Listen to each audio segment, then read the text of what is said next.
केवल शनिदेव ही माया के जाल में नहीं फंस रहे थे। गजासुर और गजमुखासुर दोनों ही प्रभु विष्णु के बनाए जाल में फंस चुके थे।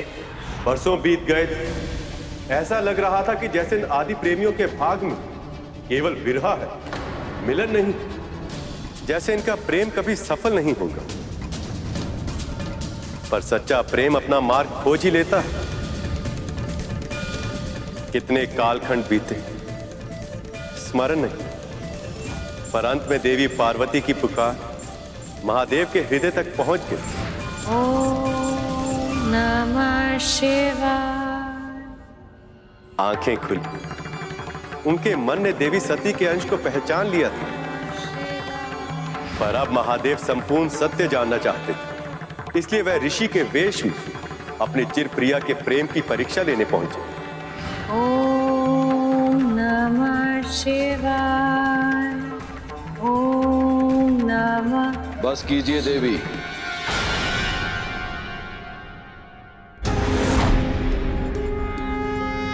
कौन है ये साधु ऋषि और मेरी शिव भक्ति में विघ्न क्यों कर रहे हैं? रोक दीजिए ये तपस्या। आप एक ऐसे व्यक्ति के साथ विवाह कैसे कर सकती हैं जो एक यावर का जीवन जीता है, जिसके पास आप जैसी रूपवती राजकुमारी को देने के लिए उपहार में और कुछ है तो बस दुर्गम कैलाश की चोटी, जहां हर समय मां भयंकर अस्थियां हिला देने वाली शीत का प्रभाव बना रहता है, जो हर समय भूत प्रेत पिशाच निशाचर बैलों और नागों जैसे पशुओं से घिरा रहता है। आप अपने महलों का सुखी जीवन छोड़ के एक ऐसे व्यक्ति के साथ विवाह करके अपने जीवन को सदैव के लिए दुस्वप्न क्यों बनाना चाहती हैं? बस कीजिए ऋषिवर।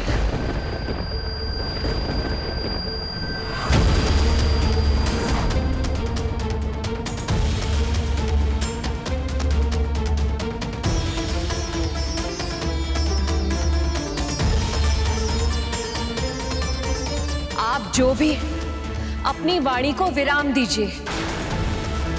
जिनके बारे में अनर्गल प्रलाप कर रहे हैं, मैं उनसे प्रेम करती हूं। यदि अब आपने उनके विरुद्ध एक और शब्द कहा तो मैं ये भूल जाऊंगी कि आप एक ऋषिवर हैं, सम्माननीय हैं।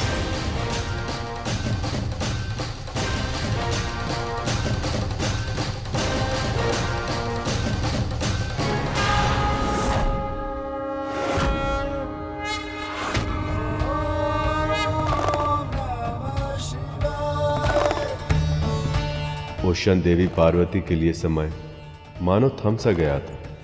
उन्हें आभास हो गया था कि शिव से उनका मिलन होने को।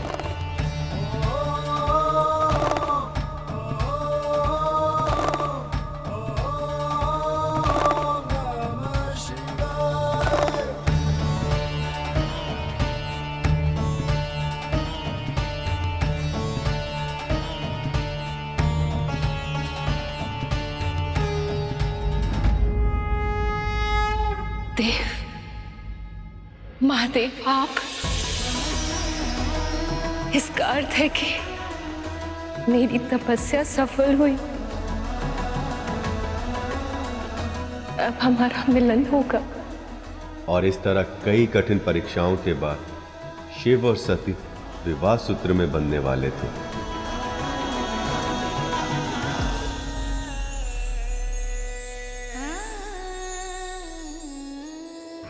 महादेव की जैसी बारात पूरी सृष्टि में कोई और बारात ना आज तक हुई है और ना ही कभी भविष्य में होगी। जिस समारोह में वह एक बैल पर सवार हो, भूत प्रेत पिशाच निशाचर जैसे विशेष अतिथि, जहां देवता और दानव बिना झगड़ा किए एक साथ सम्मिलित हो, उस बारात को तो अद्भुत होना ही था।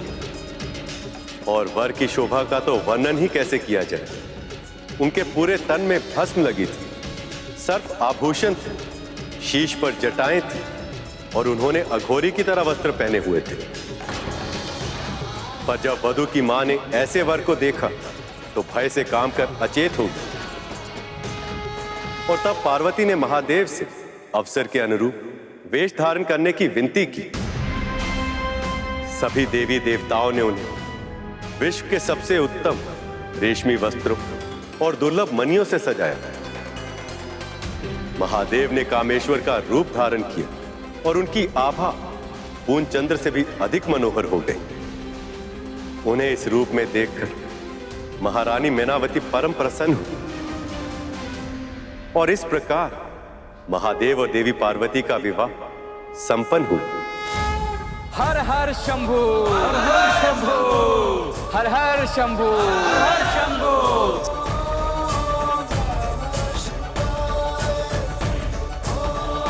अब शीघ्र ही महादेव और माता शक्ति की विरह के दर्द की करुणा में गजासुर स्वयं महादेव को मुक्त कर देगा।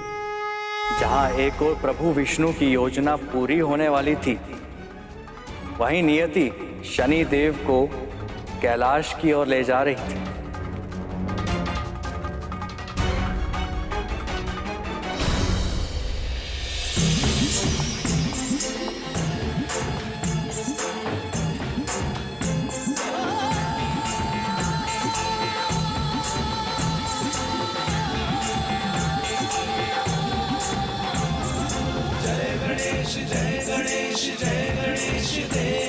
आग लग गई थी।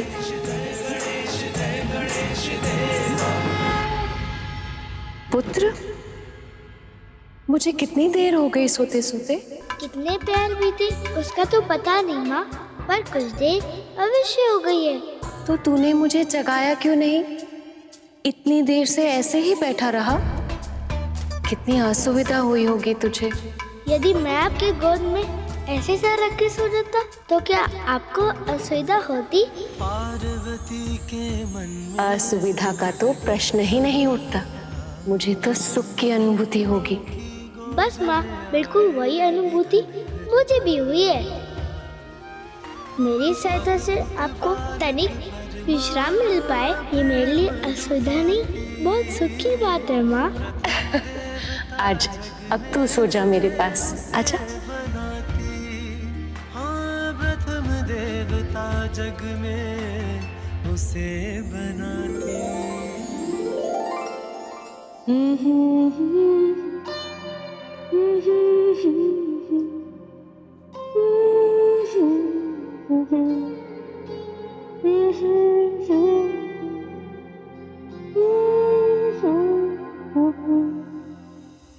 शनिदेव गणेश की ओर बढ़ रहे थे, किंतु गणेश को देखने के मोह में वो ये भूल गए थे कि उनकी वक्र दृष्टि गणेश के जीवन में संकट ला सकती है। मन चाहता है कि आगे बढ़ता जाऊं, मस्तिष्क कहता है कि वापस लौट जाऊं, और ये पग हैं कि रुकने का नाम ही नहीं लेते। ऐसे में क्या करूं मैं?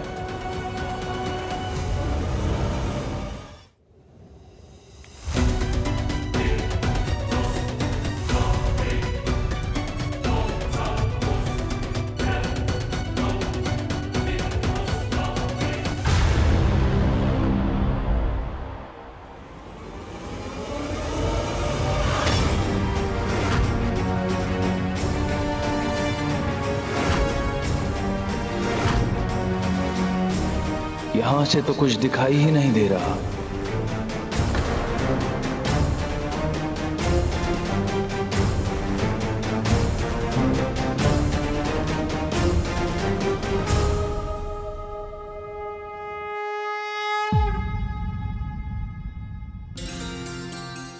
चंद्र का प्रकाश तेरे विश्राम में विघ्न पहुंचा रहा होगा।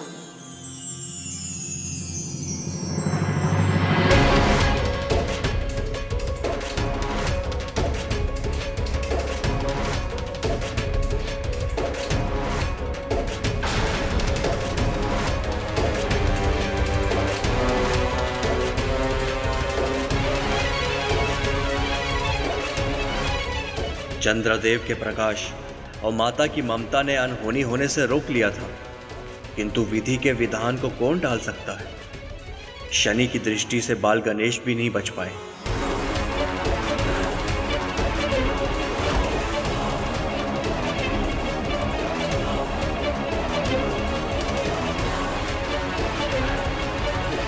शनिदेव, यहाँ तक आने के बाद इस बालक को बिना देखे क्यों जा रहे हैं? चंद्रदेव, मैं वो भाग्यहीन हूं जो किसी को नहीं देख सकता, इस बालक को भी नहीं।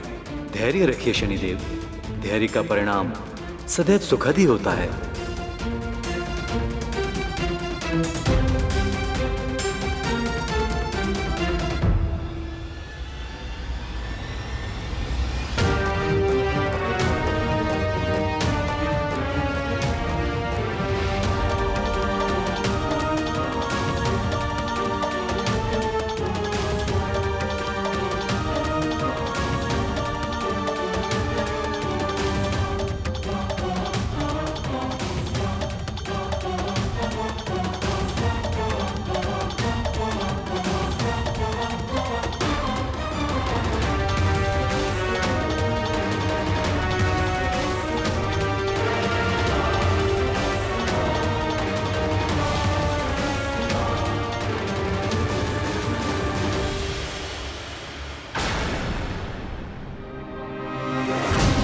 काली छाया।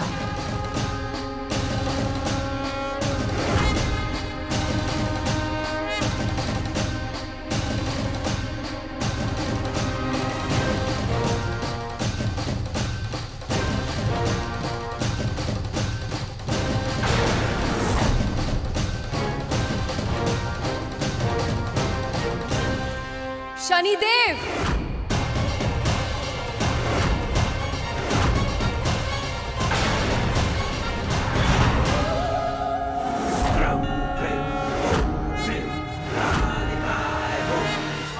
वक्र दृष्टि से मेरे पुत्र को देखने का साहस भी कैसे किया आपने?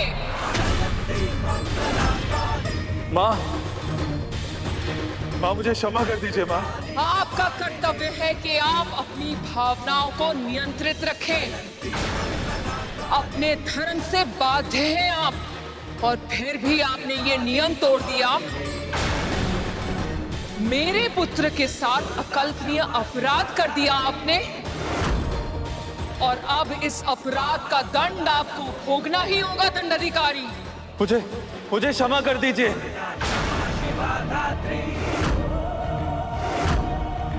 स्वाहा स्वधा नमोस्तुते। मुझे क्षमा कर दीजिए माँ।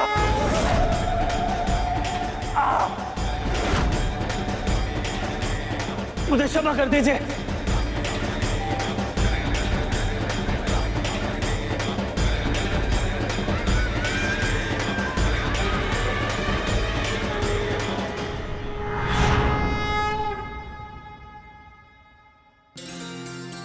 क्या हुआ माँ? कुछ नहीं हुआ पुत्र, और तुझे कुछ होने भी नहीं दूंगी। प्रत्येक माँ हर पल यही प्रयास करती है कि वो अपनी संतानों की रक्षा कर सके, किंतु आवश्यक नहीं है कि वो हर बार सफल ही हो जाए। जो स्वयं शक्ति स्वरूपा है, यदि उन माँ पार्वती के लिए ही अपनी संतान की रक्षा करना इतना कठिन है, तो हम साधारण मानवों से यदि कोई भूल हो जाए तो हमें दुख और अवसाद में डूबना नहीं चाहिए। वैसे भी जो हो रहा था वो तो होना ही था। विधि का विधान था, नियति पहले ही तय कर चुकी थी। अब तो बस घटित हो रहा था। कितना कुछ था जो अभी सामने आना शेष था, बिल्कुल वैसे ही जैसे प्रभु विष्णु की कथा कांड, क्योंकि वो भी अपने वाद्य की तरह रहस्यमय ही था, भविष्य के गर्भ में छुपा। अज्ञान। उत्तम, अति उत्तम, आनंद आ गया। सत्य कथावाचक, बहुत श्रेष्ठ कथा कह रहे हो तुम। आगे कहो। सृष्टि के नादी प्रेमियों का मिलन पहले ही बड़ी कठिनाइयों से हुआ, किंतु एक मूर्ख के कारण ये दोनों फिर से एक दूसरे से अलग हो गए। स्वयं को महादेव का भक्त कहता है वो, किंतु तब भी अपने इष्ट महादेव और उनकी प्रिय देवी पार्वती को बहुत गहरा दुख दिया है उसने। कौन है वो? बोलो कथावाचक। उस दुष्ट के बारे में जानने की उत्सुकता मेरे प्राण ले लेगी। तुम्हें जो चाहिए वो मांग लो, परंतु बताओ मुझे कौन है वो मूर्ख?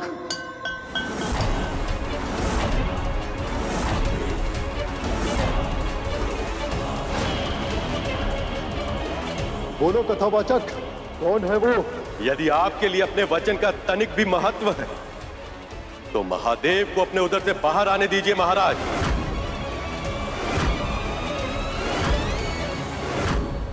क्योंकि वो मूर्ख आप ही है।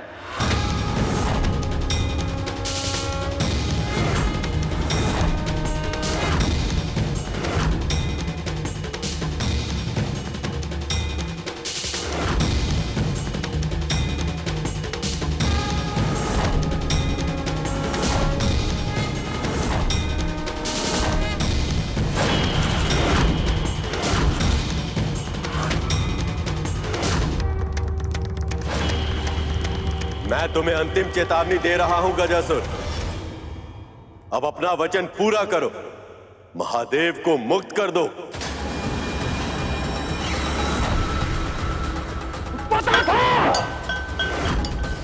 पता था ये कोई साधारण कथावाचक नहीं है। छल किया है विष्णु ने, छल। गजासुर, किसी भी मूल्य पे महादेव को उधर से बाहर मत आने देना, किसी भी मूल्य पर नहीं। तुम अपनी चिंता करो गजमुखासुर। असाधारण वरदान मांगकर तुम अमर हो गए, क्योंकि पिता के योगदान के बिना केवल मां से एक संतान की उत्पत्ति नहीं हो सकती। पर ऐसा एक बालक संसार में जन्म ले चुका है और शीघ्र ही वो तुम्हारा अंत करेगा।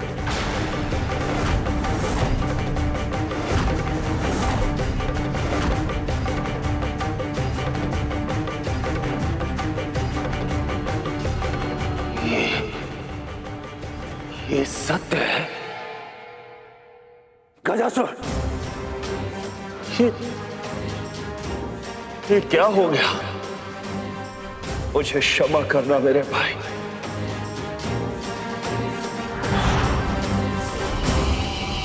गजासुर छल के आगे पराजय स्वीकार नहीं करेगा। महादेव मेरी इच्छा के बिना मेरे उदर के बाहर नहीं आ सकते। आपने मुझे अंतिम चेतावनी दी थी ना विष्णु, अब मैं तुम्हें अंतिम अवसर देता हूं। निकाल सको तो खींचकर निकालो महादेव को मेरे उदर से।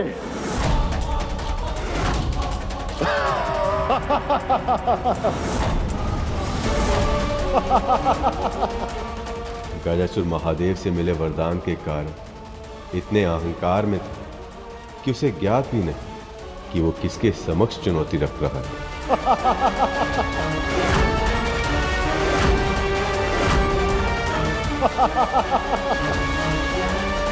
आपने मुझे अंतिम चेतावनी दी थी ना विष्णु, अब मैं तुम्हें अंतिम अवसर देता हूं। निकाल सको तो खींचकर निकालो महादेव को मेरे उदर से। दुष्ट, अधर्मी, मेरे प्रभु को मां पार्वती से दूर किया है तूने। उन्हें बंदी बनाने का दुस्साहस किया है तूने। तुझे इसका दंड भोगना ही होगा।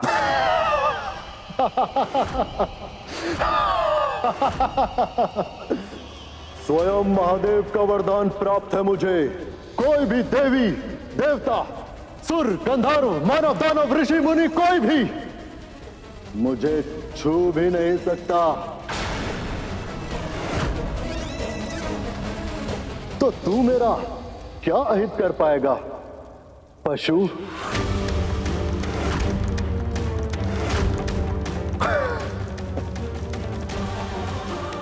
अहंकार वश ही सही, मगर तूने शिव के सबसे बड़े भक्त को मार्ग सुझा दिया।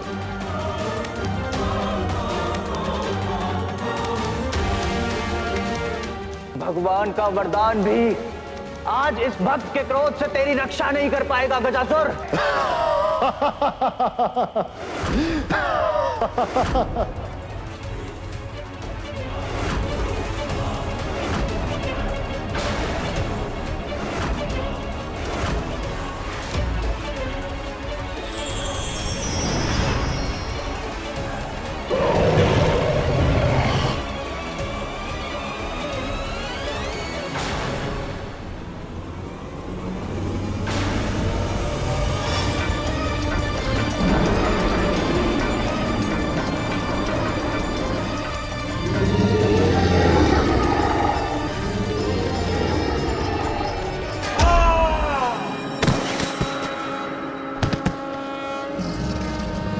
तुमने ये वरदान मांगा था कि किसी देवी, देव, दानव, असुर, गंधर्व, मानव, ऋषि मुनि कोई भी तुम्हारे प्राण नहीं हर सकता, लेकिन ये नहीं मांगा था कि कोई पशु भी नहीं मार सकता।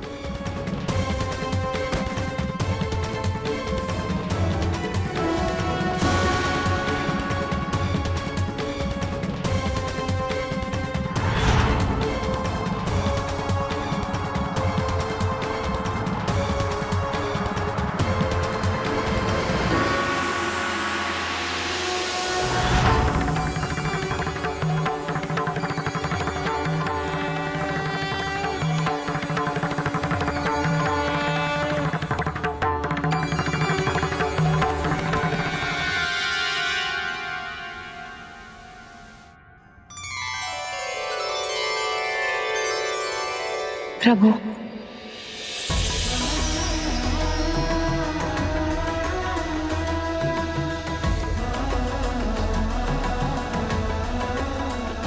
क्या हुआ माँ?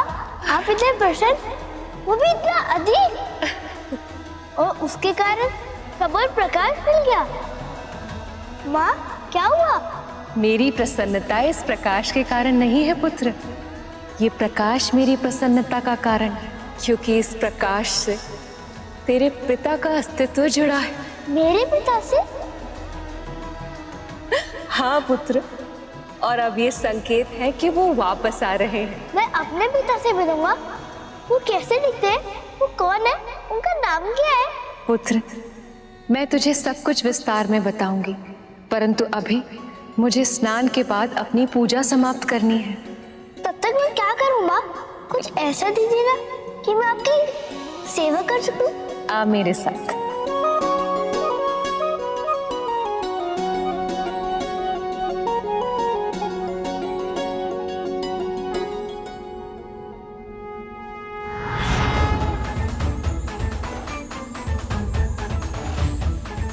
ये ले और इस स्थान की रक्षा कर,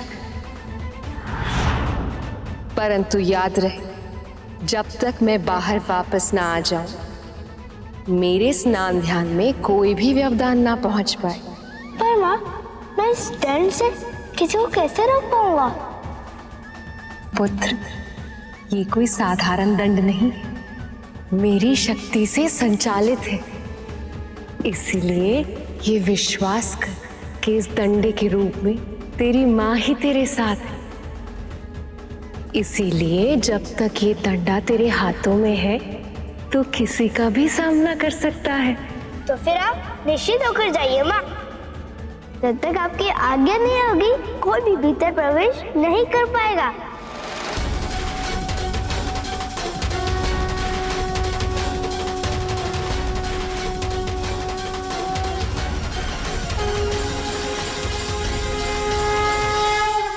मुझे क्षमा कर दीजिए प्रभु। माता से दूर करके मैंने बहुत बड़ा पाप किया है। अपने भगवान को कष्ट पहुंचाया मैंने। तुम्हारी इच्छा अनुचित थी गजासुर, और इसीलिए अपनी महत्वाकांक्षा को पूरा करने के लिए तुमने जो मार्ग चुना वही तुम्हारे पतन का कारण सिद्ध हुआ।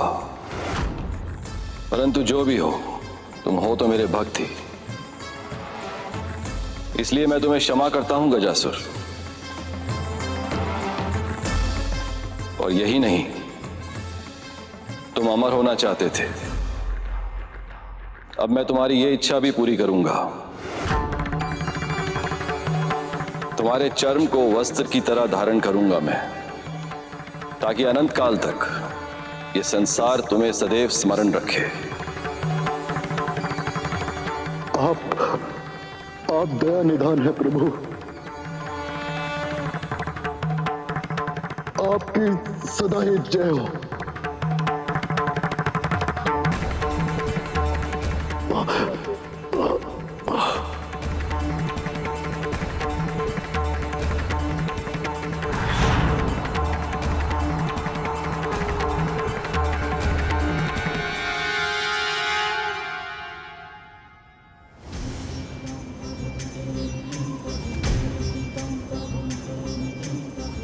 मुझे क्षमा कर दीजिए प्रभु। बहुत बड़ी भूल की है मैंने। क्रोध में आकर गजासुर पर आक्रमण कर दिया। ये तक नहीं सोचा कि मेरे वार से आप भी चोटिल हो सकते थे। यही नीति का विधान है नंदी। तुम्हें ही गजासुर का अंत करना था। ये संसार पशु को निर्बल समझता है, पर पशु की निष्ठा ऐसी होती है कि यदि स्वामी के लिए कुछ करना हो तो वो सोच विचार में समय व्यर्थ नहीं करता, निष्ठा अनुसार कर देता है। मुझे मुक्त कराकर तुमने अपनी अनंत निष्ठा का परिचय दिया है नंदी। वैसे तो मैं भक्त और भगवान के बीच में व्यवधान नहीं बनना चाहता, किंतु इस समय आपको मेरे साथ चलना होगा, क्योंकि मैंने देवी पार्वती को यह वचन दिया कि उनकी पूजा समाप्त होने से पहले मैं आपको वापस ले आऊंगा। धन्यवाद सखा। मैं आ रहा हूं पार्वती। मैं तुम्हारे पास वापस लौट के आ रहा हूं।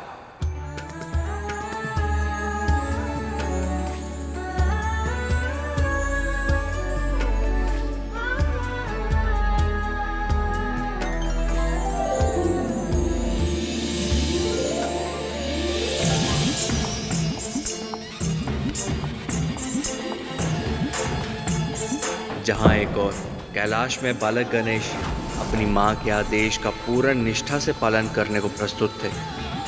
चाहे कुछ भी हो जाए, मेरे रहते अंदर कोई भी प्रवेश नहीं कर सकता। वहीं दूसरी ओर महादेव भी अपनी अर्धांगिनी, अपनी प्रिय देवी पार्वती से एक बड़े विधा के पश्चात मिलन हेतु कैलाश में प्रवेश कर चुके थे। नंदी, प्रभु इतने तीव्र गति से चल रहे हैं, बहुत प्रयास करने पर भी हम उनके पग से पग नहीं मिला पा रहे। इस समय प्रभु के मन में माँ से मिलने की इतनी तीव्र इच्छा है कि उनके पाँव की गति आंधियों के वेग से भी अधिक हो गई है। ऐसे में हमारा पीछे छूटना तो स्वाभाविक है श्रृंगी।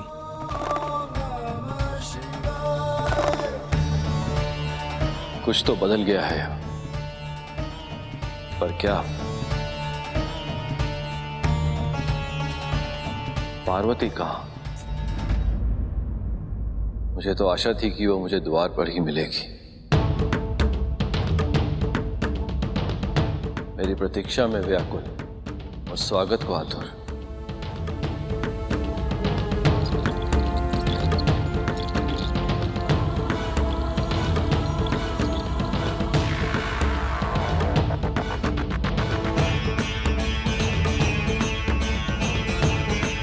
ये कौन है जो यहाँ चले आ गए हैं?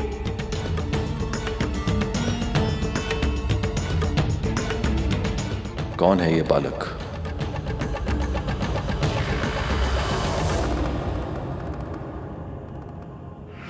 परंतु याद रहे, जब तक मैं बाहर वापस ना आ जाऊं, मेरे स्नान ध्यान में कोई भी व्यवधान ना पहुंच पाए।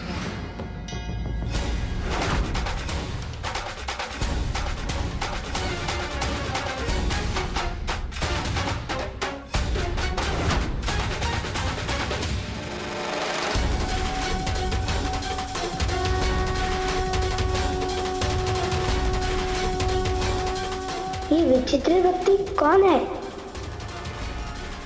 ये बालक कौन है और यहाँ क्या कर रहा है ये? अब से पहले तो इस बालक को हमने कभी देखा नहीं। कहाँ से आया है ये? और माँ कहाँ है? सत्य देवी, महादेव लौट कर आ रहे हैं। यह सोच के तो आपका मुख और खिल उठा है। अब तो आपको कोई श्रृंगार करने की आवश्यकता ही नहीं है। पर हम आपको बिना श्रृंगार के रहने देंगे क्या? हम तो अपने हाथों से सजाएंगे। आज आपके पुत्र का जन्म हुआ है, इसलिए आज का ये दिन आपके लिए और महादेव के लिए बहुत ही विशेष है। और इसीलिए आज का ये दिन हम एक उत्सव की तरह मनाने में कोई कमी नहीं रहने देंगे। महादेव जब पहली बार अपने पुत्र को देखेंगे तो कितने प्रसन्न होंगे वो।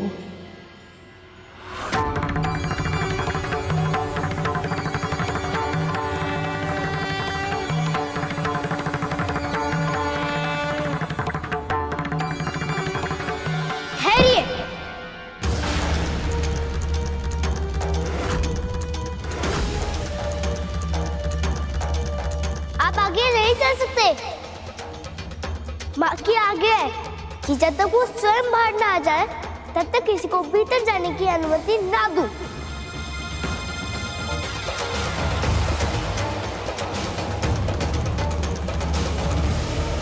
रुकिए।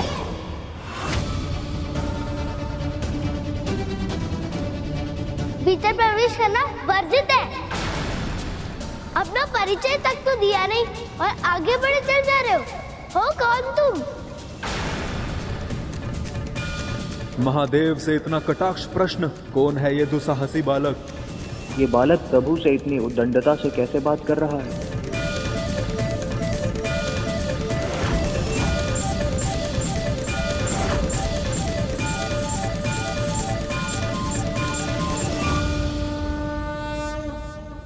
लगता है कोई भिक्षुक हो। भिक्षा चाहिए तो माँ के स्थान के बाद आ रहा। जो चाहिए मिल जाएगा। कौन है ये बालक जो कैलाश में मुझे नहीं जानता?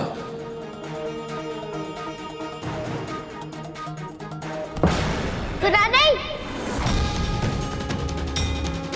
तुम्हें आगे बढ़ने की आज्ञा नहीं है।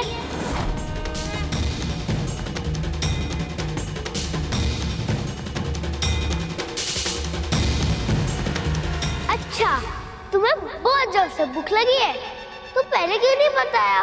मैं तुमको मेरे फल दे सकता हूँ, चाहिए? तुम कौन हो बालक? मैं तुम्हें भीतर जाने से रोक रहा हूँ, फिर भी समझ में नहीं आया? यहाँ का स्वामी हूँ मैं।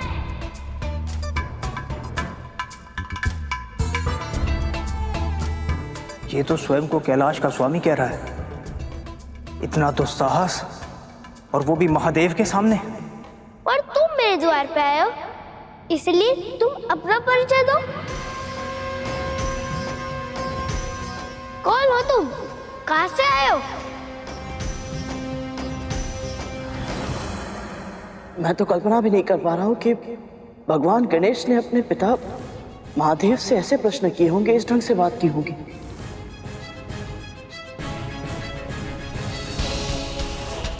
मैंने तो उन्हें केवल अपने माता पिता से ही नहीं बल्कि सभी देवी देवताओं से बड़े ही विनम्र और सम्मान के साथ बात करते हुए देखा है।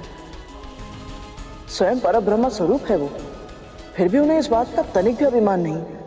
फिर ऐसा इसलिए कर क्योंकि तुम उस समय की बात कर रहे थे जब उन्हें इस बात का आभास नहीं था कि उनके माता पिता कौन और वो स्वयं कौन। हम जिस समय की कथा कर रहे हैं उस समय तक गणेश भगवान गणेश नहीं बने। ना तो उन्हें अपनी वास्तविकता का आभास था और ना ही अपने पिता की पहचान का ज्ञान। वो तो केवल अपनी मां को जानते थे।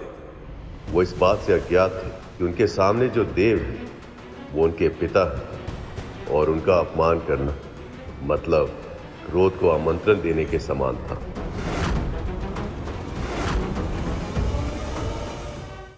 मैं कौन हूं, मैं कहां से आया हूं? वैसे तुम मुझे किसी भी नाम से पुकार सकते हो, सब नाम मेरे ही तो हैं। तो तुम्हारा भी कोई नाम नहीं है, मेरा भी नहीं है। मेरी माँ ने अभी तक नहीं रखा। तुम रहते कहाँ? घर कहाँ है तुम्हारा? ये महादेव का ही घर है बालक। मैं सर्वव्यापी हूं, सृष्टि के कण कण, फिर चाहे वन हो या नगर, फिर चाहे गांव पर्वत हो या शमशान, सभी स्थान मेरे ही घर हैं। ये समझ लो कि ये संसार मेरे घर की धरती है और ये आकाश मेरे घर की छत। वैसे ये कैलाश भी मेरा ही घर है। अब तक तो मैं तुम्हें भिक्षुक समझ रहा था और तुम तो बहरूपी निकले। ए बालक, प्रभु तुम्हें बालक समझ के मुस्कुरा रहे हैं। जिन्होंने संसार को सब कुछ दिया, इस सृष्टि के कल्याण के लिए अपना सब कुछ त्याग दिया, उन्हें कभी भिक्षुक कहते हो तो कभी बहरूपिया। अरे लज्जा आनी चाहिए तुम्हें। तुम कह रहे हो इसलिए मैं मान लूं। ये सब कुछ संसार को देते हैं, जिनके पास ना तो ढंग के वस्त्र है और ना तो कोई रहने का स्थान।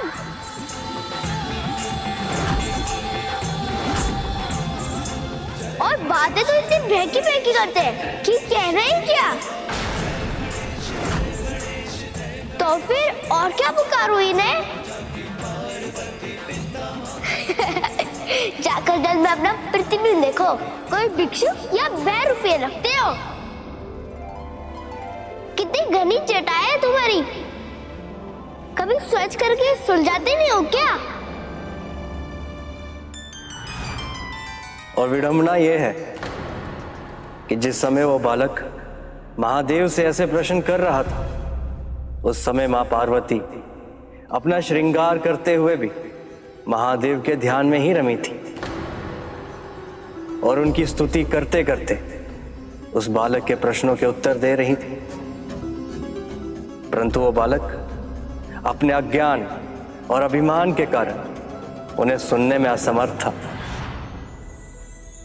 ये केश उन्हें बहुत प्रिय है, जिस तरह मुझे प्रिय है मेरे महादेव की जटाएं, क्योंकि वो शुद्धता के प्रतीक है।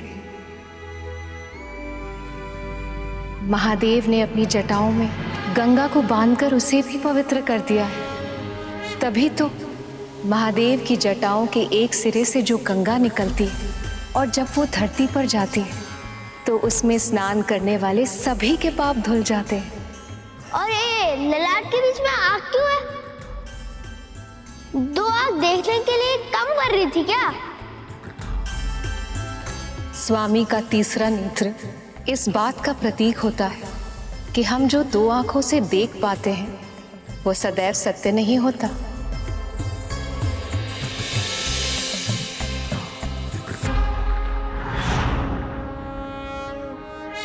सत्य का ज्ञान केवल अंतरात्मा की आंखों से हो सकता है। मुझे मूर्ख समझते हो क्या? जिसे सत्य का ज्ञान होगा वो क्या गले में सर्प लेके घूमेगा? जानती हो जया विजय, महादेव ने जिस वासुकी को कंठ पर बिठाकर धारण किया हुआ है वो उनके कुंडलिनी शक्ति को पूर्ण तरीके से जागृत होने का प्रतीक है। और उसके साथ ही साथ मेरे प्रभु एक विषधर सर्प को अपने कंठ से लगाकर ये संदेश भी देते हैं कि कोई भी प्राणी बुरा नहीं होता यदि किसी विषधर को सच्चे हृदय से अपनाया जाए तो वो आपका एक सच्चा साथी भी बन सकता है। ये देखो मेरी माला बहुत सुंदर है ना? मेरी माँ ने दी है। और स्वयं देखो तुम्हारी माला कितनी रूखी सूखी विचित्र सी है। संसार का कोई भी आभूषण रुद्राक्ष से सुंदर नहीं हो सकता, क्योंकि वो मेरे प्रभु के प्रेम के प्रतीक हैं। जब सती रूप में मेरा उनसे विरह हुआ था तो मेरी स्मृति में उनकी आंखों से जो 2 आंसू गिरे थे वही रुद्राक्ष के बीज बने। और ऐसे आंसू रूपी रुद्राक्ष को अपना आभूषण बनाकर महादेव ने उसे संसार के लिए कल्याणकारी बना दिया। ये और श्रम क्यों पहना है? रिक्शा में ढंग के वस्त्र नहीं मिलते हैं क्या?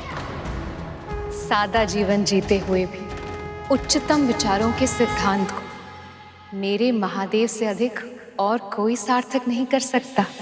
मृत पशु का चर्म किसी योग्य नहीं होता, परंतु महादेव ने उसे भी उपयोगी बना दिया ताकि वस्त्रों के लिए प्रकृति का दोहन ना हो।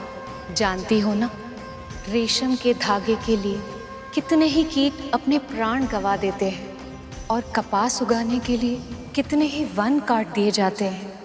यही नहीं, महादेव तो वो हैं जिन्होंने अपने शत्रु के चर्म को अपनाकर उन्हें सम्मान दिया, उनका सत्कार किया। इनके मन में कोई द्वंद्व नहीं है, ना कोई मित्र है और ना ही कोई शत्रु। सबके साथ समान व्यवहार करते हैं प्रभु। ऐसे हैं मेरे महादेव। लगता है तुम सब इनके भक्त हो। तुम्हारे अनुसार ये त्रिशूल और डमरू का भी कोई महत्व होगा। महादेव के एक हाथ में त्रिशूल और दूसरे हाथ में डमरू सजता है। इन दोनों से अधिक भला और क्या अच्छा आभूषण हो सकता है उनके लिए, क्योंकि त्रिशूल सृष्टि, स्थिति और संहार का प्रतीक है। वो दर्शाता है कि तमस, रजस और सात्विक इन तीनों गुणों पर महादेव का पूर्ण नियंत्रण है। वही डमरू से ब्रह्मनाद का, ब्रह्माक्षर का, स्वर का, व्यंजन का, इस सारे संसार का जन्म हुआ है।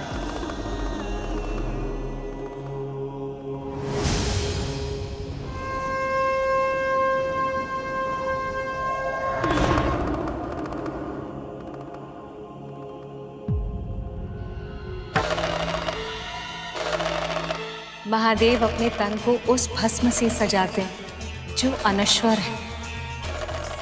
सब कुछ जल जाने के बाद जो बच जाती है वही है भस्म।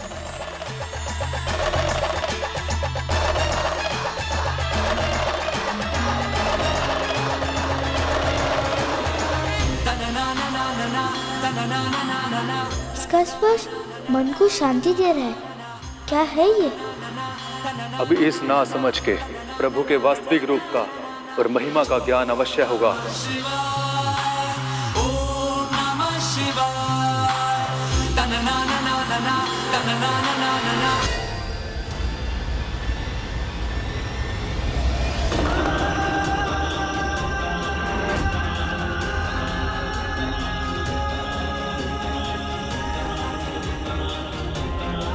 कोई गहरा अर्थ नहीं है इस भस्म का। केवल एक ही कारण है, आलस। वैसे इनके ऊपर भी गिर गई होगी और तब से इन्होंने स्नान नहीं किया होगा। इन्हें मेरी माँ से सीखना चाहिए। प्रतिदिन स्नान ध्यान करती है। एक बार उनकी पूजा पूरी हो जाने दीजिए, फिर मिलवा दूंगा उनसे। स्वयं बता देगी कि मैं सही हूँ या नहीं।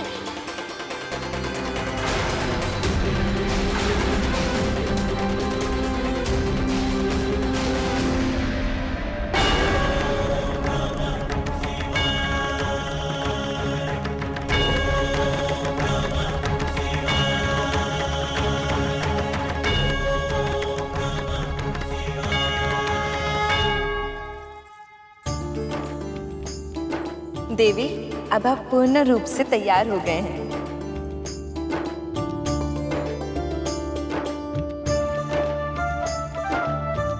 लीजिए, आपकी पूजा की सामग्री भी तैयार है।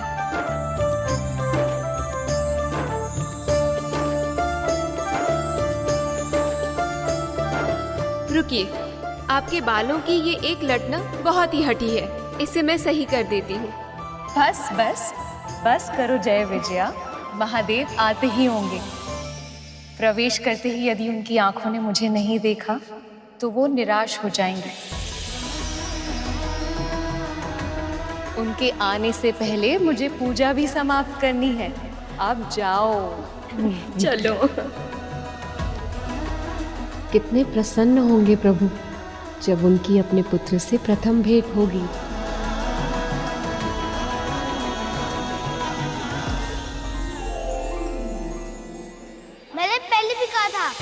मेरे माँ ने मुझे आदेश दिया है, जब तक वो अपना स्नान, श्रृंगार और अपना पूजा समाप्त नहीं कर लेती, वो स्वयं बाहर नहीं आएंगी। तब तक मैं किसी को भीतर प्रवेश नहीं करने दूंगा। और मेरे लिए उनके आदेश सर्वोपरि है।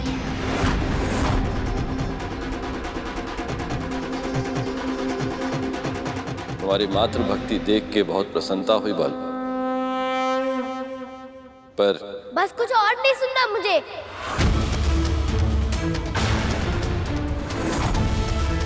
केवल सुनाना है अपना निर्णय कि किसी भी मूल्य पर मैं तुम्हें भीतर नहीं जाने दूंगा। ऐसे कैसे नहीं जाने दोगे? बलपूर्वक जाएंगे हम। इतना साहस! लगता है मेरे इस हाथों के डंडे पर अभी तक तुम्हारी दृष्टि नहीं पड़ी।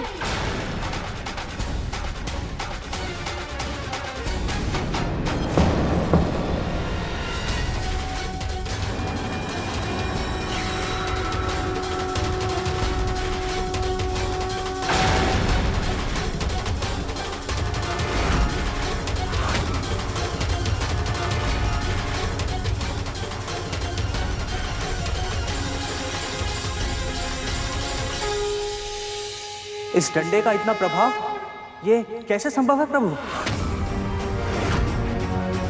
ये कंपन तो मेरे डंडे की है। सब ठीक तो है ना पुत्र?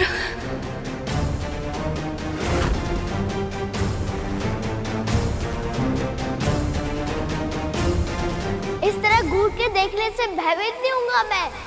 मैंने कह दिया ना, माँ का आदेश है, इसलिए मैं किसी को भी उनकी दिनचर्या में बाधा नहीं डालने दूंगा।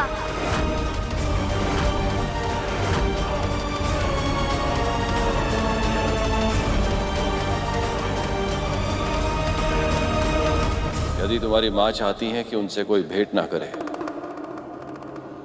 तो ऐसा ही होगा।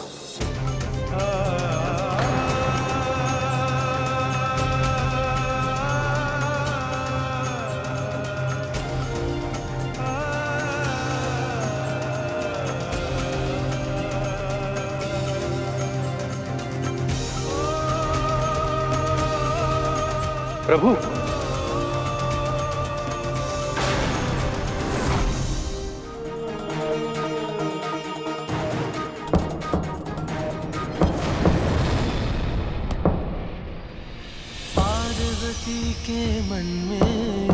अच्छा, तो इस डंडे को जमीन पर पटकने से कंपन आई थी। मेरा पुत्र बिल्कुल भैया विष्णु के अवतार कृष्ण के भांति ही नटखट है, ठीक वैसा जैसा मैं चाहती थी।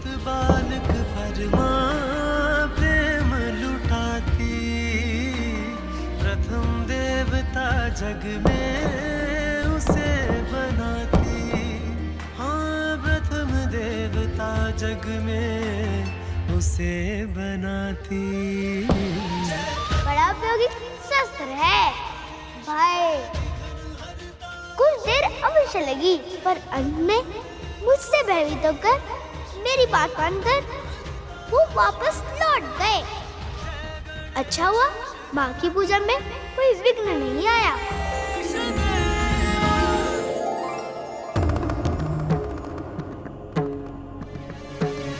प्रभु, इतने लंबे समय से आप माँ से मिलने की प्रतीक्षा कर रहे थे और अब एक बालक के कहने पर उनसे मिले बिना ही वापस लौट रहे हैं।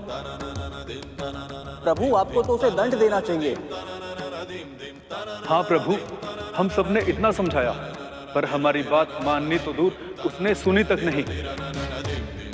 इतनी कम आयु में उसमें इतना अभिमान है, तो भविष्य में उसका व्यवहार कैसा होगा प्रभु?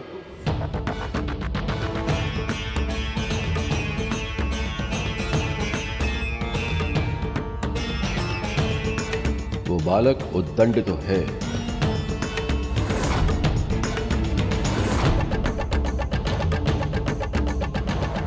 जिस समय नंदी, श्रृंगी और अन्य सभी शिवगण महादेव के रौद्र रूप को जगाने का प्रयास कर रहे थे, वहीं मां पार्वती शिवलिंग पर जल चढ़ाकर महादेव के शांत रूप को पूज रही थी। और इसका आभास महादेव को भी हो गया था। मैं प्रतीक्षा करूंगा।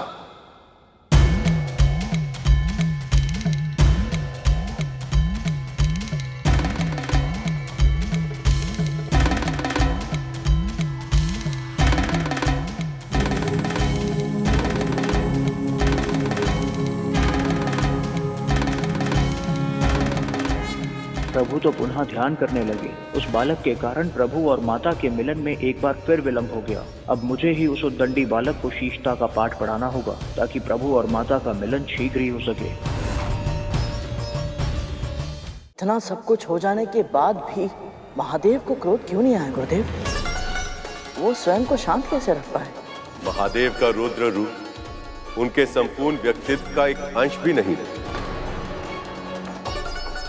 पर उसकी तीव्रता के कारण सभी अपने मन में महादेव की वही रुद्र छवि बना लेते, जबकि सत्य तो यही है कि वह सच में भोलेनाथ ही हैं।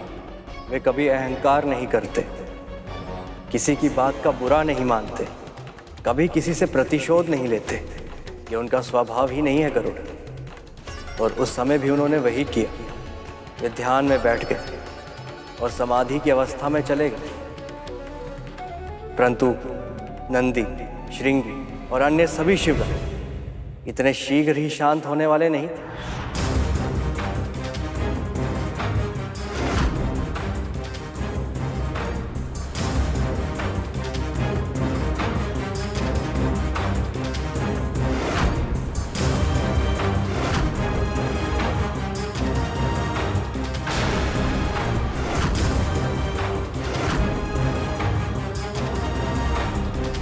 अपने प्रभु को कहाँ छोड़ा है तुम सब?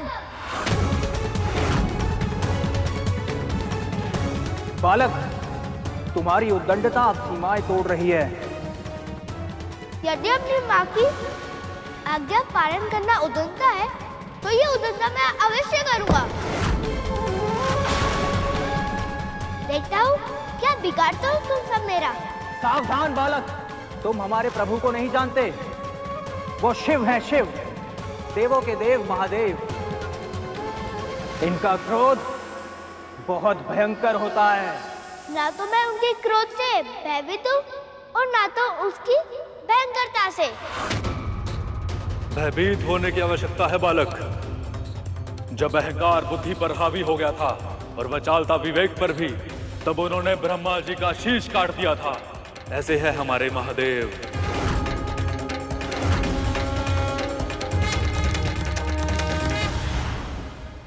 अर्थात सचमुच ब्रह्मदेव के पास 5 शीश हुआ करते थे। 5 मुख और 5 शीश वाले तो केवल परम ब्रह्म होते हैं ना। इसका अर्थ तो ये हुआ ना दीदी कि ब्रह्मदेव भी पहले उसी श्रेणी में आते थे, पर अब नहीं। ऐसा क्यों गुरुदेव? ये कौन सी कथा है? गणेश की ही तरह तुम्हारे मन में भी बहुत जिज्ञासा है गर्ग, पर हम तुम्हारी हर जिज्ञासा को शांत करेंगे गरुड़। ये कहानी उस समय की है जब इस संसार में कुछ भी नहीं था। शिव और शक्ति की ऊर्जा से प्रभु विष्णु और ब्रह्मदेव ने जन्म लिया, परंतु उन दोनों के बीच तर्क वितर्क होने लगा कि दोनों में बड़ा कौन है। सृष्टि का सृजन करता हूं मैं, और सृजन से ही सब कुछ आरंभ होता है, और मेरे बिना ना सृष्टि का अस्तित्व होता ना जीवन। इसलिए मेरा महत्व अधिक है। मैं ही बड़ा हूं, सबसे बड़ा हूं मैं। आप अपनी कल्पना से जो रचते हैं, मैं उसे संचालित करता हूं। मेरे बिना सृष्टि का संतुलन संभव ही नहीं है, और बिना संतुलन के विनाश होने में तनिक समय नहीं लगता। इसलिए मेरा महत्व अधिक है। आप भ्रम में हैं। आप सत्य पहचानिए। यदि मैं सृजन ना करूं तो क्या संचालित करेंगे आप? और मैं संतुलन न बनाऊं तो आपके सृजन को नष्ट होने में कितना समय लगेगा? मेरा कार्य अधिक महत्वपूर्ण है, और मेरे कार्य के बिना आपका कुछ भी करना महत्वहीन है।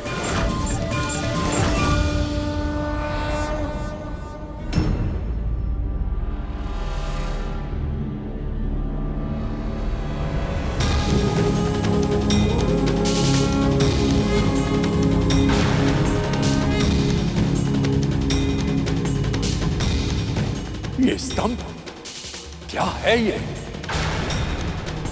ऐसा लगता है जैसे किसी दिव्य शक्ति का रूप हो। फिर भी ना तो इसका रूप है, ना ही रंग, और ना ही आकार।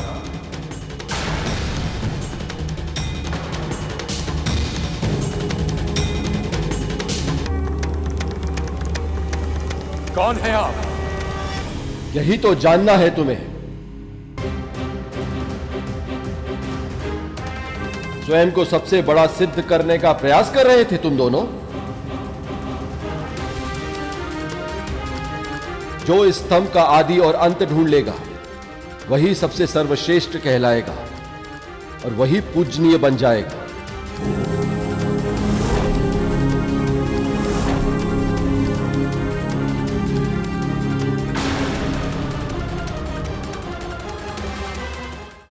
पक्षीराज गरुड़ के साहस भरे कारनामे देखने के लिए चैनल को सब्सक्राइब करें और साथ ही बेल आइकॉन दबाना न भूलें।